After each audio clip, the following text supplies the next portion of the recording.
"Ho," said Orthrus with ruffled plumes, "and who was your two bloomin' little Sir Garnets, eh?" "One was myself," said Mulvaney with a grin that darkness could not hide, "and, seeing that he's not here, there's no harm in speaking of him. The other was Jock. Jock no more than a Iraq in trousers. He behaves like one, and he can't help it if he's 1 in 100. He was born on one, and swelp me, he'll die under one for not being able to say what he wants in Christian lingo," said Orthrus, jumping up from the pile of fodder, only to be swept off his legs. Vixen leaped upon his stomach, and the other dogs followed, and sat down there. "I know what Jock looks like. I know what Jock is like," I said. "I want to hear about the elephant, though." "It's another of Mulvaney's blooming panoramas," said Orthrus, gasping under the dogs. "Im and Jock for the old bloomin' British Army. You'll be saying you want Waterloo next. You and Jock. Garn!" Neither of us thought it worth while to notice Orthrus. The big gun elephants threshed and muttered in his chains, giving tongue now and again in crashing trumpet peals, and to this accompaniment Terence went on. "In the beginning," he said, "me being what I was, there was a misunderstanding with my sergeant. That was Ben. He put his spite on me for various reasons." The deep-set eyes twinkled above the glow of the pipe bowl, and Orthrus grunted, "Another petticoat."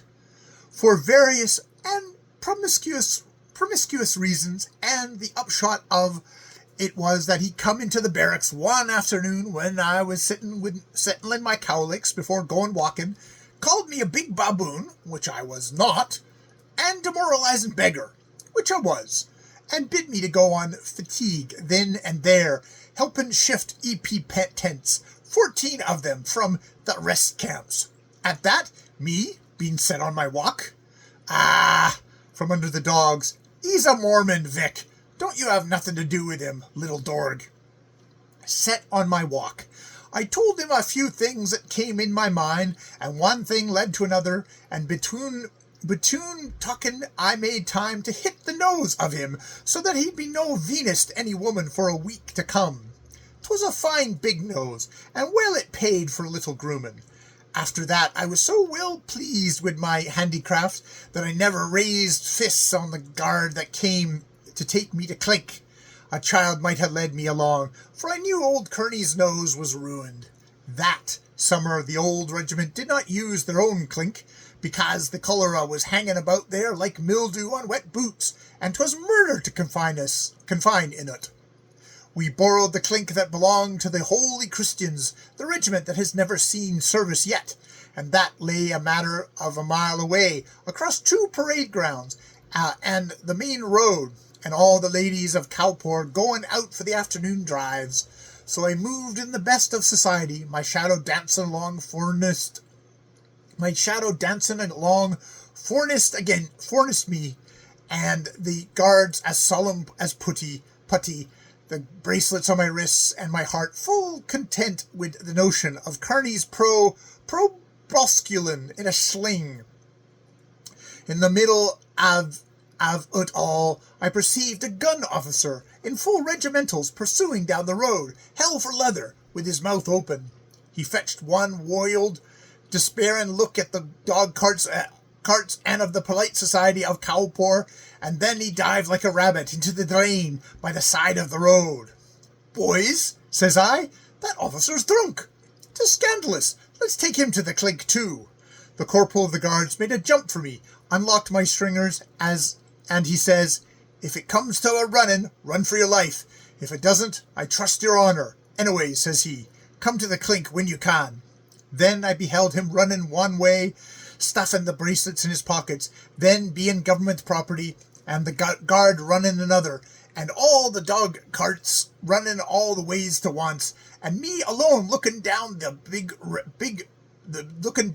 red bag of a mouth of an elephant 42 feet high at the shoulders, 10 feet wide, with tusks as long as the Octogenary Monument. That was my first renaissance. Maybe he was not quite so contagious, nor quite so tall, but he didn't stop to throw out pickets. Mother in heaven, how I ran down the road! The best began to investigate the drain with a gunner officer on it, and that was the making of me. I tripped over one of the rifles that my guard had discarded, unsoldierly blackguards they was, and when I got up, I was facing another way about, and the elephant was hunting for the gunner officer. I can see his big fat back yet, except that he didn't dig.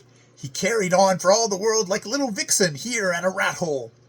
He put his head down, by my soul he nearly stood on it, to squint down the drain. Then he grunt and run around to the other end of the case that the officer had gone out by the back door, and he shuffled his truck down the flute and got filled with mud and blowed out and grunt and swear.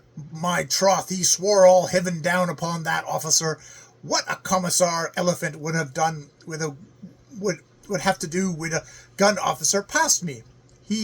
Me having nowhere to go except to Clink, I stood in the road with the rifle, a Snider and no ammunition, philosophizing upon the rear of an animal. All round me, miles and miles, there was howling desolation, for every human soul with 2 legs, or 4, for that matter of that, was ambuscading, and this old Rapparee stood on his head, tugging and grunting above the drain, his tail sticking up to the sky, and he trying to thump it through 3 feet of the road, sweeping up his trunk. Begad, 'twas wicked to behold. Subsequent, he caught sight of me standing alone in the wide, wide world, leaning on the rifle. That discomposed him, because he thought I was the gunner officer got out unbeknownst. He looked between his feet at the drain, and he looked at me, and I says to myself, Terence, my son, you've been watching this Noah's Ark too long. Run for your life. Dear knows I wanted to tell him I was only a poor privet on my way to Clink, and no officer at all, but he put his ears forward of his thick head, and I retreated down the road, gripping the rifle, my back as cold as a tombstone, and the slack of my trousers where I'd made sure he'd take hold, crawling wild with invidious apprehension. I might have run till I dropped, because I was between the 2 straight lines of the road, and a man, or 1,000 men for that matter of that, are like of sheep in keeping between the right and left marks. Same as canaries, said Orthris from the darkness. Draw a line on the bloomin' little board, put their bloomin' little beaks there, stay so forever stay so forever and ever. Amen, they will. See the whole regiment, have I, walking crabways along the edge of a 2-foot water cut, stid thinking to cross it. Men is sheep, bloomin' sheep. Go on. But I saw his shadow with the tail of my eye, continued the man of experiences, and wheel, I says, Terence, wheel, and I wheeled. 'Tis truth I could hear the sparks flying from my heels as I spun into the nearest compound, fetched one jump from the gate to the veranda of the house, and fell over a tribe of with a half-case boy at a desk, all manufacturing harnesses. 'Twas Antonio's Courage Emporium at Colpur. You know it, sir? Old Grambus must have wheeled a beast with me, for his trunk came licking into the veranda like a belt in a barracks room row before I was in the shop. The ends and the half-case boy howled and went out the back door, and I stood lone as Lot's wife among the harness. A powerful thirsty thing is harness, by reason of the smell of it.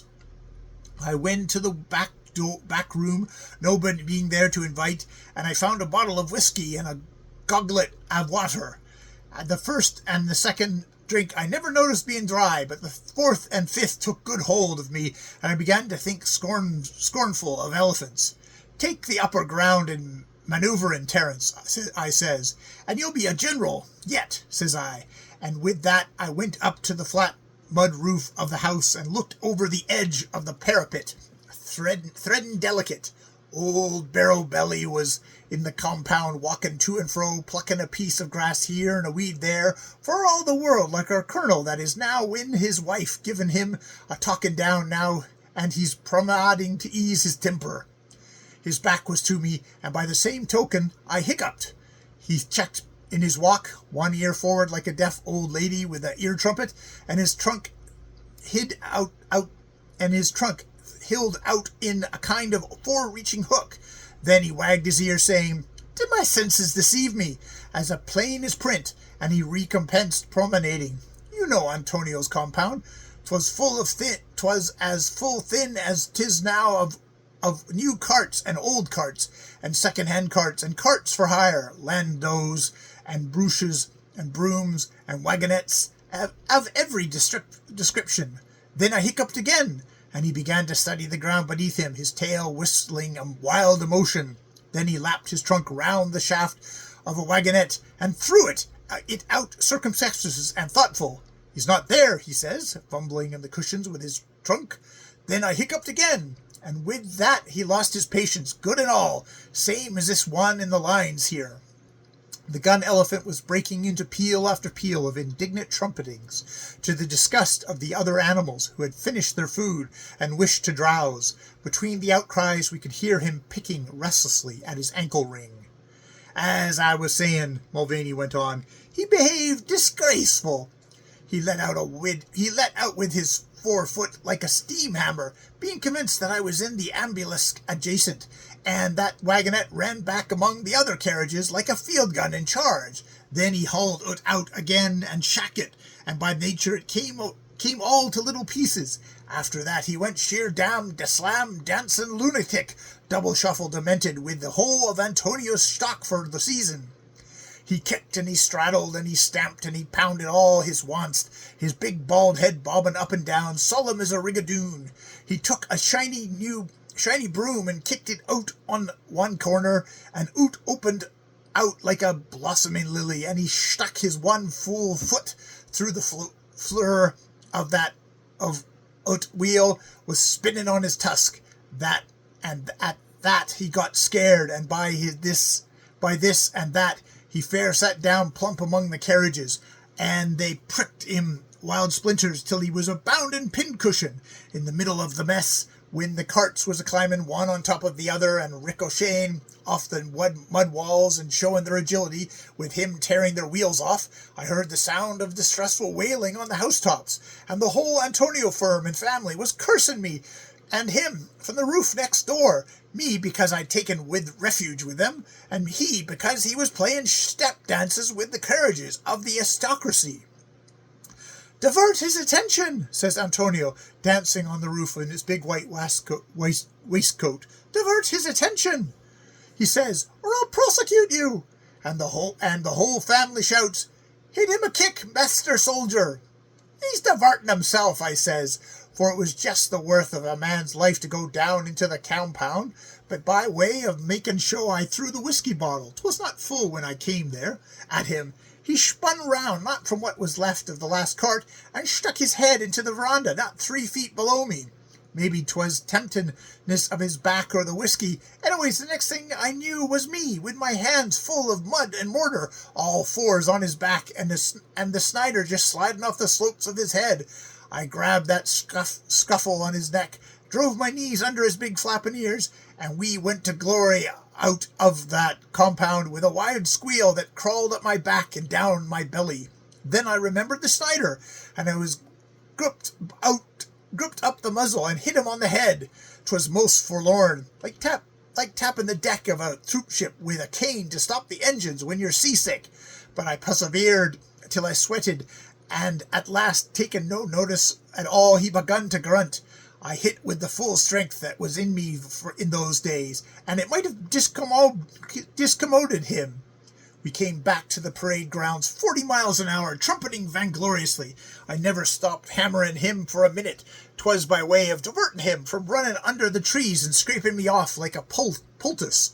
The parade ground of the road was empty, but the troops was on the roof of the barracks, and between old Thurchiger's grunting and mine, for I was winded with my stone breaking, I heard them clapping and a cheering. He was growing more confused, and took to running in circles.